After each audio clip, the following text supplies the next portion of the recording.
దేశంలోనే కాకుండా ఉమ్మడి నల్గొండ జిల్లాలో కుటుంబ పాలన నడుస్తోందని బీజేపీ రాష్ట్ర అధ్యక్షుడు రామచంద్రరావు ఆరోపించారు. ఉమ్మడి నల్గొండ జిల్లా కాంగ్రెస్ నాయకులపై ధ్వజమెత్తారు. కుటుంబ పాలనను పారదోలి మోదీ డబుల్ ఇంజన్ సర్కార్ వస్తుందని ధీమా వ్యక్తం చేశారు.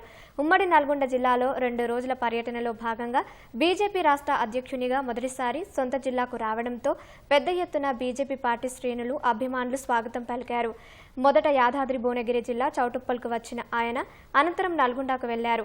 42% రిజర్వేషన్లకు తాము వ్యతిరేకం కాదని, కేవలం మతపరమైన రిజర్వేషన్లకు మాత్రమే వ్యతిరేకమని అన్నారు. రిజర్వేషన్లకు మీ వ్యతిరేకం కాదు. రిజర్వేషన్లో 10% మతపరమైనటువంటి రిజర్వేషన్లకు మీ వ్యతిరేకం ఒకటి.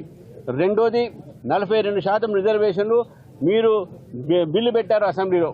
భారతీయ జనతా పార్టీ బేషరతుగా సపోర్ట్ చేసింది. అది మొత్తం పూర్తిగా దాన్ని అమలు పరచాల్సిన బాధ్యత మీది. బిల్లు తెచ్చింది మీరు, సపోర్ట్ చేసింది మేము.